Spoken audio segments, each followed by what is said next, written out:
Welcome to the Creative Agency Success Show, the go-to resource for agency owners looking to scale their business. Join us every week to stay ahead of the curve and position your agency for future success. All right, Jody, I think this next guest that we're bringing on, the one we just talked to, is going to be a great one for our listener. And we hit on a lot of topics, but I think just introducing people to Jason Swenk is really important, because just following him and following all he does is going to really help grow your agency or get your agency to wherever you want it to go. Yeah, the cool part about it is that, he started out running an agency by accident, got it to a point to sell, and then in his what he calls his second or his later part in life, his second half of life, third phase. Yeah, third phase. He's actually going back and helping others, do the exact same thing that he did, and kind of, hey, here are the mistakes I made. Here's what works. Here's what doesn't work, and really kind of helping him out. And as he mentions before, he then accidentally fell into his second half, in which he's developed a great consulting practice, great mastermind practice, helping a ton of agencies through this journey. So super excited. Hope everyone here enjoys it for sure, because I know I did. Yeah, I definitely learned a lot. And we cover two different topics. We talk about his mastermind process, both him being in masterminds and now running a mastermind. And then we really talk about his sales process and just a lot of tidbits. I have a ton of notes right here that I was writing down that I want to make sure our CFOs know. So I think this is going to be a really strong episode, and just people learning about Jason is going to help them get better. So, yep, this is a good episode. So enjoy it. Hello, everybody. Excited for our legendary guest today. Today we are joined by Jason Swenk. So we were listening to his podcast, and he is definitely a podcast legend. He has over 700 episodes out there to help agencies. So very excited to be joined by Jason, and we also have Jody here as well. So Jody, first off, welcome to the show. Yeah, thanks. Thanks, Jamie. And then Jason, why don't you tell us a little bit about yourself and kind of what you're going to bring to our listeners today. Yeah, well, thanks for having me on the show. So, been in the agency world since '99. I was an accidental agency owner. One of my friends looked like Justin Timberlake from NSYNC, and I felt like making a parody website called InShit, and it got popular. And that's how I got into the web design business and creating an agency and work with brands from Hitachi, Porsche, Lotus, LegalZoom, Aflac, you name it. We probably did a lot of work for them. And then we sold that agency. And then for the past decade, I've been showing people the systems and helping agency owners scale their agency so they actually own their agency and the agency doesn't own them. So been excited about doing that. Why did you make that big leap from running an agency to helping other people run agencies? What was the thought behind that? Well, it was all by accident as well. So, I sold the agency, and then I had a bunch of old competitors reach out and was like, how'd you beat the crap out of us? Or how'd you do this? And it was fun competition, but like I literally wanted to destroy them. So I just started going over and helping them for free. And then one day my wife was like, well, you're kind of bored just sitting around. Why don't you do this? And I was like, huh. So then that's when I started the Smart Agency Masterclass podcast. Mm-hmm. And that was, 10 years ago. Yeah. Have you found that the first half of your life is better or worse than the second half? Oh, way better. I mean, everything gets better, right? Yeah. Like, I'm interviewing Guy Kawasaki later on today, and I was doing a lot of research, and he believes, I've been following him for forever.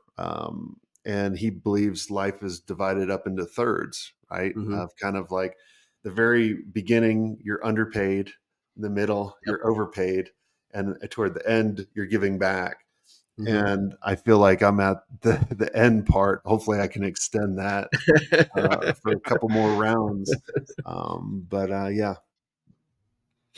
So you kind of mentioned your mastermind. I do want to go down into that a little bit because I listened to it a little bit in your podcast. You kind of talking about it. And I'm kind of curious how that works, who's included, and how often you meet. Just kind of give us some of the basic details in the mastermind, because this sounds fascinating to me. Yeah, well, it goes back to, I always wanted to create something I wish I had. And honestly, I'm still looking for it for my personal business, right? Mm-hmm. Like a true mastermind, because I'm always looking for a community of like-minded people Mm-hmm. with someone running it that the community is helping each other, not just a figurehead that is doing group coaching and answers everybody's question. That's Hmm. not what I like. Mm-hmm.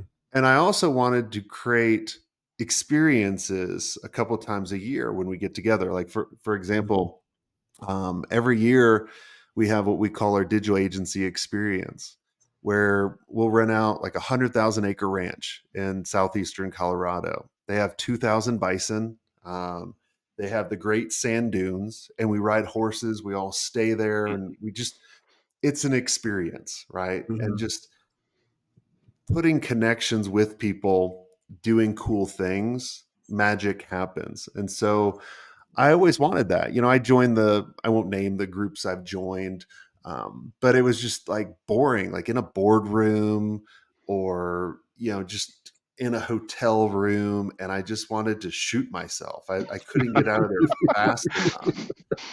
And so we get together every couple, months live. And then, about 3 times a month we get together virtually, and we Mm-hmm. have we talk about things that they're struggling with, whether, like, I believe the framework to grow an agency is around attract, convert, and scale, so then you can get to a point where you can sell. So we have different sessions for each of those, which are topics and themes, and then we Mm-hmm. have hot seats where members can come in and ask the group what particular challenges, or we have Slack channels. Like, I really just wanted to create a community. Like, our goal has never been around revenue, Mm-hmm. but it's amazing. Like, when you do that, your revenue just keeps growing. Right. Right. It's nuts, Yep. right? Mm-hmm. But like, our goal is to double at least half of our mastermind members' EBITDA while reducing their amount of work that they do in the agency by 25%. Like, that's how we measure our success. And so we always make decisions based on that. So give me. I'm curious. So this sounds awesome, and I'm sure some of our listeners are like, "Yes, sign me up." But I'm curious, like, how many masterminds are you running at any one time? How many people are in those masterminds, and what's size groups are we really talking about here? Yeah, so we're less than 100 members, and we'll Okay. always keep it under 100 members. Mm-hmm. Like, I was the funny story, like, when I told you I was always looking for a mastermind, and I interviewed someone, and someone told me to check out this one mastermind named after a famous city in New York. And so I checked it out, and I applied, right? And so they go, we have a 2-year waiting list, and 11,000 people apply every year. I'm Oh, like, geez. and so I go to Darby on my team. I go, I guarantee I get an email in 4 hours. Like, Yeah. right?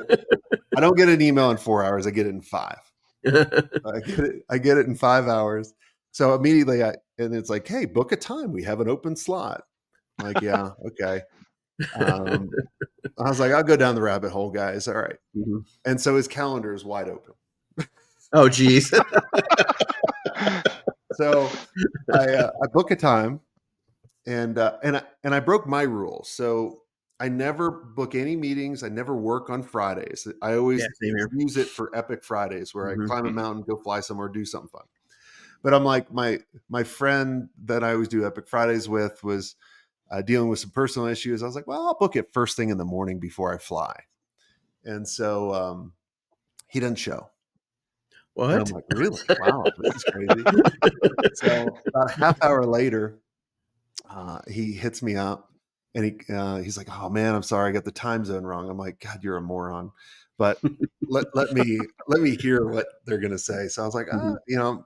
I'm driving on the way to the airport, and so I get on a call. He goes, oh, I'm gonna record this call for 30 minutes because both founders watch all of them, and we're the most exclusive community in the world. I'm like, okay. And he goes, um, and I asked them, how many members do they have? And they go, oh, I'm going to do the math backwards. I can't remember what they said, but it was Okay. basically, Mhm. they started 2 years ago, but I did the math, and it was like letting 3 members in every day for 2 Oh, years. geez. I think it was like 900 members.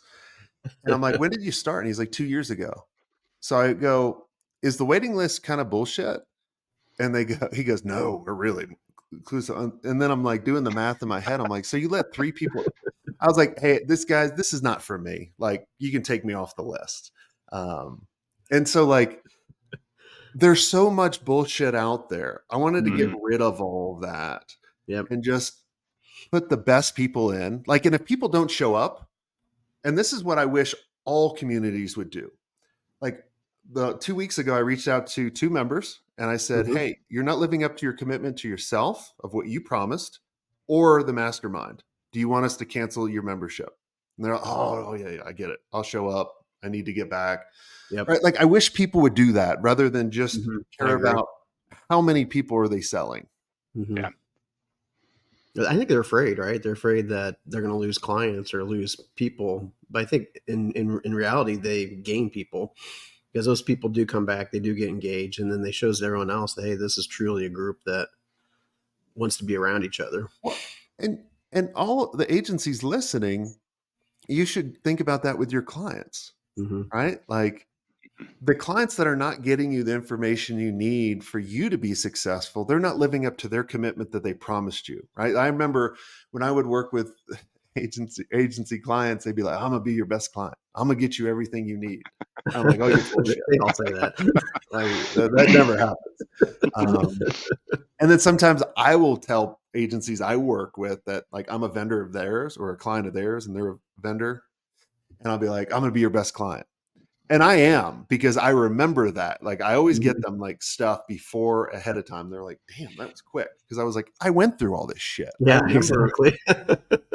Right? Like, get rid of those bad clients. And like, be willing to do that. In the short term, it sucks. And when you lose clients too, I remember when we started the mastermind and I would lose some members, I literally would be like, and you would lose a member after like 2 or 3 years of them being in. Yeah. You'd be like, why don't they love me anymore? Why don't they like us anymore? And then I'd feel bad, but then I'm like, wait, they graduated. Right. They're getting ready to sell. Or when they come back, like, that really helped me. I was like, they'll come back. Like, they'll see what else is out there. They'll come back. And I think if you do the right thing with your clients, people will come back because they will realize, man, they had it really good. They're just, they're going after the bigger and better deal. And then they're like, you were the better, bigger deal. I think it's also how they leave and how you leave with them, meaning that if you burn the bridge, then you burnt the bridge. But if you kind of leave it open as if it was a graduation, it was more of a celebration than anything, I think then you're right. If they do go out and test the waters, they're going to find out that, hey, the waters aren't any different. There's no secret sauce somewhere else. And then you also too, as you're building your business, you're building your agency, you're going to realize that there's some prospects that are just not right. True. Like, but you have to go through that Vegas buffet and get sick and food poisoning because you overate and you ate a lot of the bad shit. And you're like, all right, I'm not going to eat those raw craw legs. Is this from experience now? Yeah. No, I only get food poisoning if I eat at Applebee's. Like, I ate there twice. So hopefully they're not a sponsor of the podcast. No, they're not. Is that one of your Adventure Fridays, is eating at a Vegas buffet? Well, so in the next couple of weeks, I'm going to fly to Vegas to go see a friend, and we'll probably hit one of the buffets. I'll fast for a while. Well, I wish you luck with that. So I love talking about the mastermind stuff, but I do want to pivot a little bit here because, obviously we work with a lot of agencies and we talk to a lot of agencies, and especially this past month, I think Jody and I have been to at least a couple of events, and we're hearing that things are starting to turn around a little bit. At least a lot of agencies are hoping so. And so you mentioned your attack, convert, sale methodology. So if I didn't ask you about that, I think a lot of people would be kicking me. So I want you to go into a little bit of that with the market turning around. How can the listeners really capitalize off that? Well, it's all about starting out with the right foundation at first, right? Think about how I started my agency. I was an accidental agency owner. I had no clue what I was going to do, and I was going after anybody and everybody. And really, in order to attract your perfect clients, you have to know who they actually are and get really laser specific. Because then when you know who they are, then you can actually figure out going, well, where do I need to fish? Like I went fishing, took my son wanted to go fish. He's 17, he's about to turn 18. So I have very limited time with him. He goes, hey dad, I want to go fishing. And I'm like, I'll cancel all my meetings. So we went fishing. We didn't catch anything that day, but when we were coming back to the dock, this huge truck came back to the dock and unloaded like 20,000 fish. Right? I literally got in the water. Stocking the water. I was grabbing them. I was like, this is awesome. And I put them back. And then so I told Luke, like on Sunday, I was like, we got to try it again. So we go and we're fishing. I go, hey, when you're casting, because there's a bunch of trees in this lake, like underwater, because they filled it up. Yep. And I go, hey, there's a tree over there. Make sure you don't cast it because everyone loves to catch trees. And I'm looking, I'm like, shit, that's not a tree. That's like that's what the fish are. Fish. Yeah. Dude, in 20 minutes, we caught 18 fish. Like we were like, you know? And so the point being, I knew the fish were out there. I knew what type of fish. I just needed to find them. And then once I found them, dude, I had the right bait, just cast it in there. So all this kind of bringing the story back of if you know specifically who you can actually help. And here's a good thing to think about. Who are the clients and what would you do for these type of clients if you were only paid after you performed amazing service and you were paid on performance?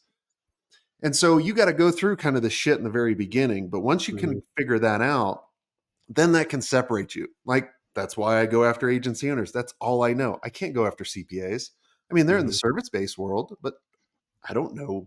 Like, I got an A because I sat by a really smart kid in college, but that was my only A I ever got. But like, that's like, I can't use that to go after CPAs, but like with the agency, I can relate to them. I can help them out.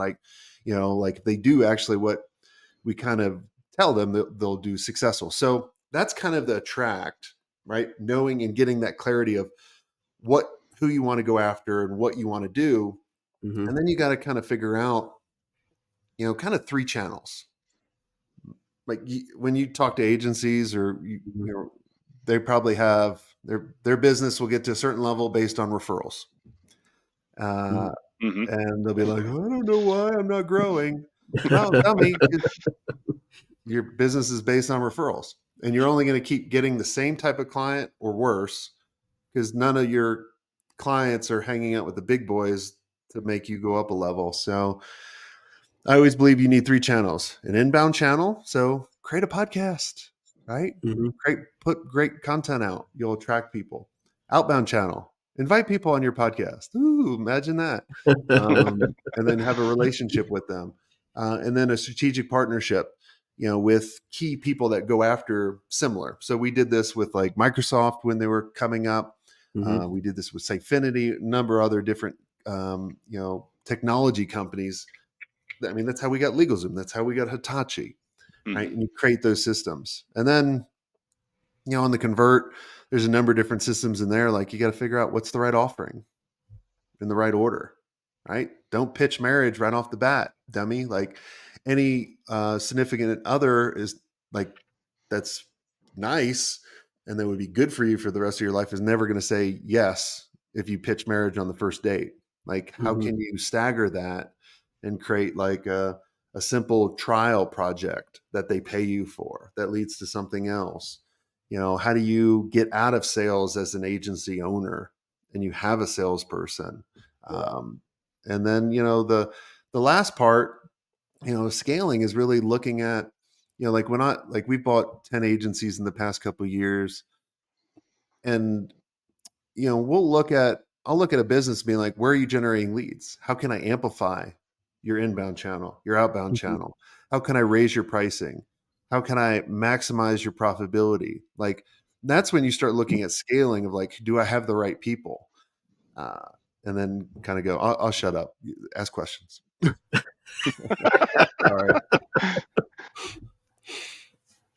No, I mean you make it sound so easy. I love it. I mean, it sounds easy in theory, but I think a lot of what you're talking about there kind of reminds me of of the interviewing process, right? Like a lot of people I talk to are like, okay, I'm interviewing for my next job. And like they say, what advice should I have going into it? And I'm always like, the best thing you can do is know yourself. And I think that's what I tell agencies all the time too, is like, you have to know who you are and what you're selling and what you're really good at. And then that's what you're looking for, is you're interviewing them as much as they're interviewing you, because you want to make sure that, okay, is this the right fit? And I think that's really important. And I think you need to know that before the process even starts. And I think that's a lot about you talked about there. Yeah. And I'm high, and I think know yourself, but also do research on the client. Or if you're interviewing for a job, like like I literally was interviewing a marketing person last week. I go, and I always put mousetraps out there. Here's something for all the agencies to do as well.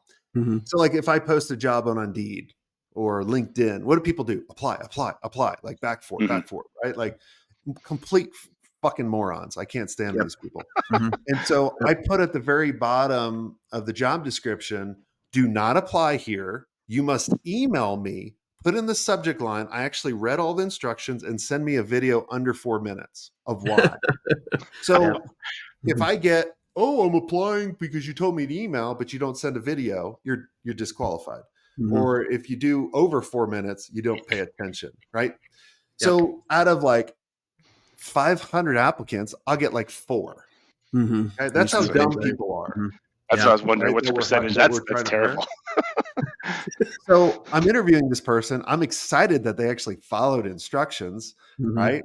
I go, tell me, man, like you're a very small percentage of someone that actually paid attention. So I'm excited to chat with you. Tell me what made you put the time and effort to do this. Can you tell me what job I applied to? I go, oh my God. Oh, jeez. I go, let's just end this call right now. So do your research. Oh, brutal.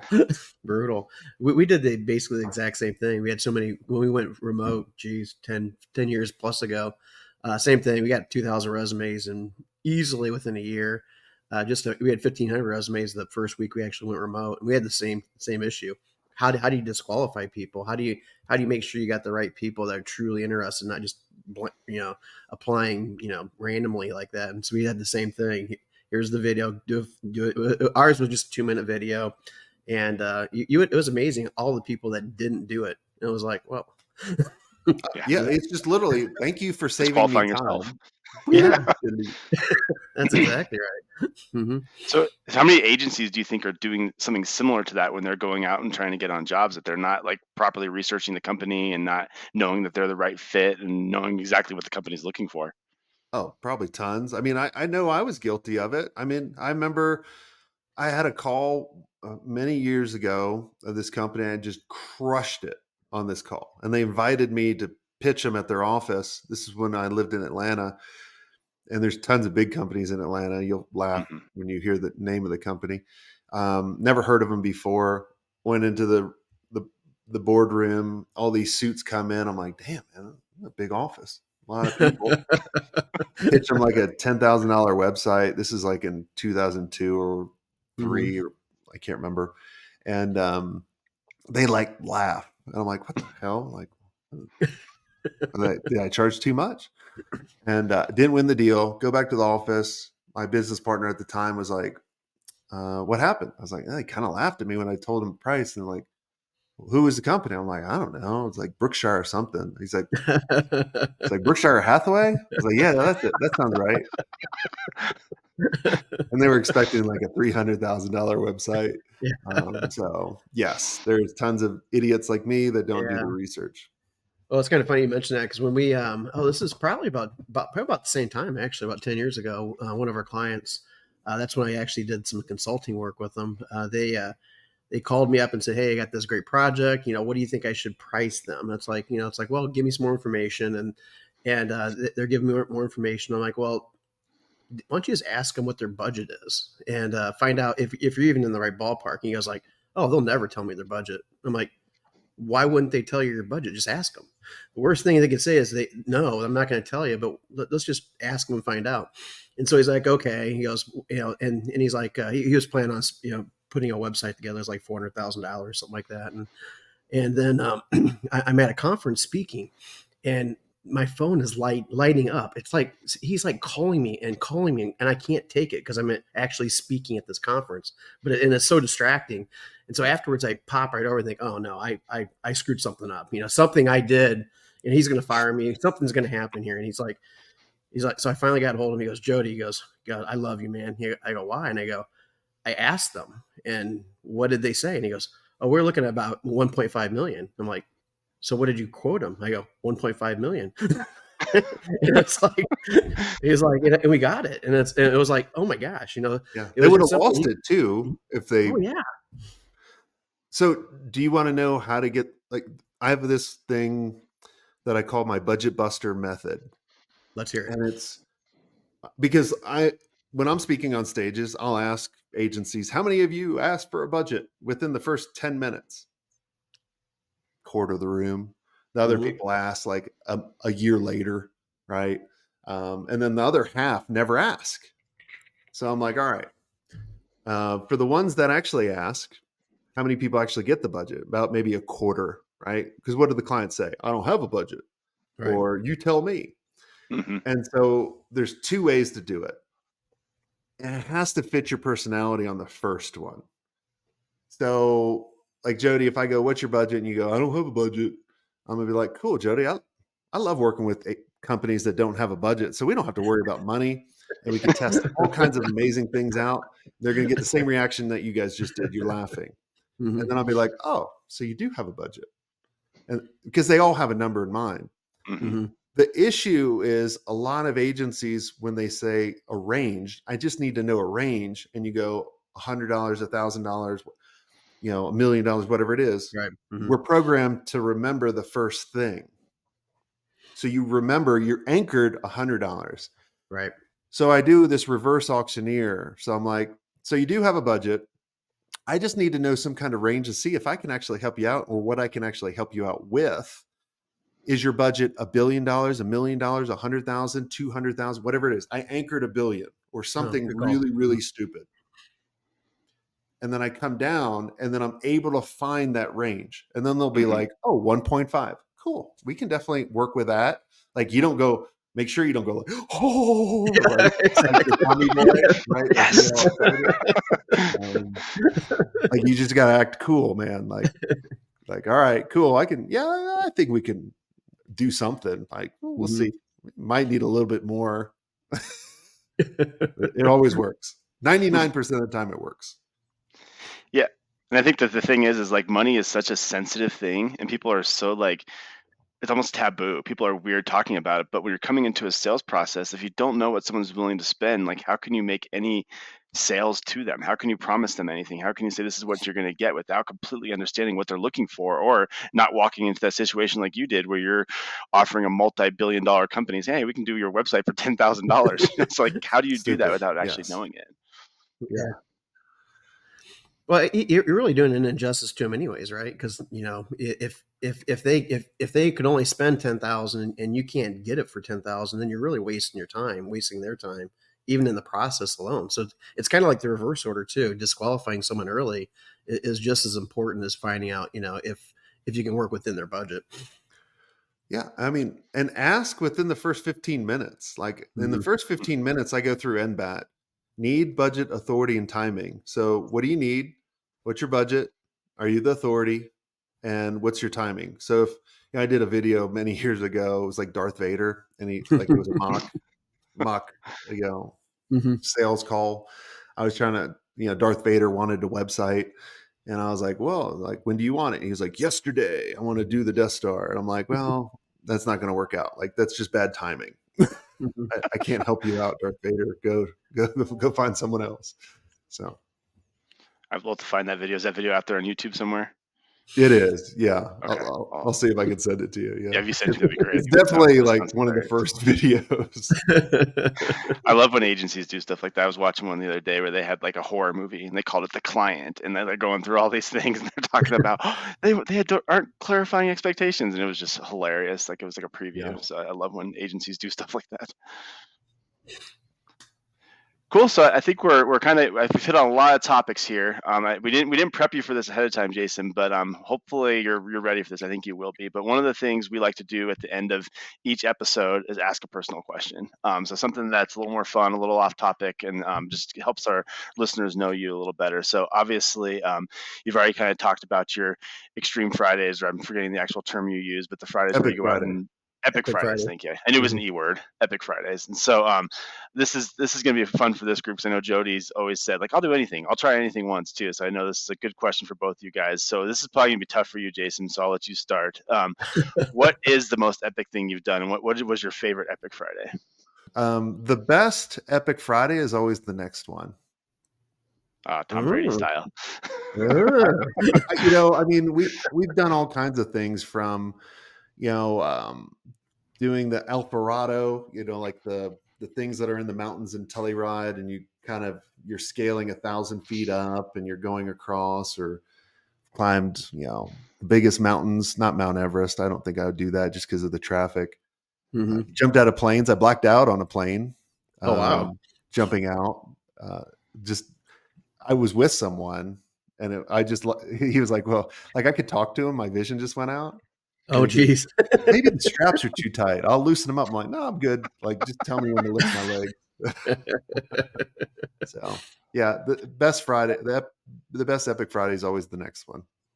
Awesome. So I have to throw this out there. I'm not sure. So if not sure if you're familiar with the JJ Redick podcast, but if you aren't, you should listen to Google JJ Redick interviews Kyle Korver, because Kyle Korver does something like this once a year, where he does something that's super challenging and something that he doesn't think he can succeed at, and then succeeds at it. And so if you want to Google JJ Redick interviewing Kyle Korver, it's like the coolest 20-minute interview you'll ever hear of him talking about like one of these epic things he does and the details of it. And exactly what you said. It's like, it's just the challenge of it and the fun of it and all that. So yeah, I definitely appreciate you talking about that a little bit. So Jody, to you now, what's the most epic thing you've done, or something that really has been a fun experience for you? Probably the funnest experience is hang gliding, or not paragliding, where we paraglided off a mountain in Jackson Hole on one of our team retreats. And it was something that I thought, wow, this is kind of going to be kind of cool. I'll probably die tomorrow, and and it actually ended up being one of the coolest things. And the bad thing was we waited until the very last day of the retreat to do it. I wish I'd have done it day one, because I would have done it day 2, day 3, day 4, and day 5. It was that cool and that fun. I didn't black out, thank God.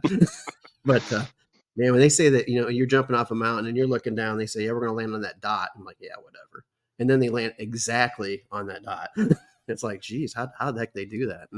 It was just a fun experience, pretty exhilarating. It was one of those things that, your anxiety gets to you, as you get on. And a lot of times your anxiety gets there, then you do it. You're like, oh, that was no big deal. Well, the anxiety gets there, and it was like, wow, this is a thrill all the way down, which was great. We did the hot air ballooning, and anxiety, same thing, anxiety like crazy. And then you got on like, okay, well, this isn't what I thought it was going to be, and paragliding was definitely worth it for sure. Next thing, hang gliding. Hang gliding is even more fun. You've done hang gliding already? Tell me about it. Tell me about the hang gliding. I mean, we did it in Costa Rica. I want to do it on my property here, just to really piss off my neighbors, because we got the elevation to do it. I haven't done a podcast episode in a while. Like, my neighbors always drove me crazy. Mm-hmm.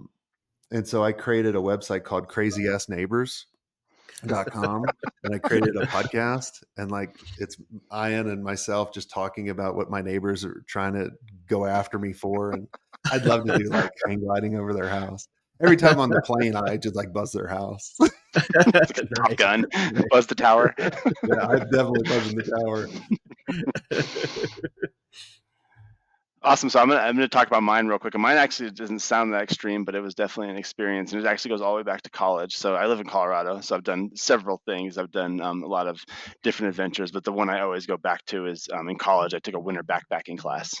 So basically, we snowshoed up for about 6-7 miles, and then slept without tents in the snow overnight. And like, I think it was -20 degrees in Estes Park when we did it, and it was one of those things where it's a slow burn, right? It's not like hang gliding or, skydiving or something like that, where it's boom and it's done. This is like one of those things where you're in, man, you're going to be doing 2 nights and never going to be able to warm up. And it was just one of those things you complain about the entire time you're there, but it's about the people and the connections you're having and the conversations you're having. And then when you're done, you're like, that's the best thing I've ever done. I can't wait to do it again. And so that's definitely mine, just because, like I said, it's more of a slow burn, but really, really enjoyed it. And great friends with those people now. Actually, my wife was on that trip, and so obviously we connected over that as well. But it was one of those things where it was just such a fun experience to be out in nature in just the cold and boiling your water to cook, boiling snow, doing that type of stuff. So that was definitely mine. Cool. That's awesome. Yeah, I like that.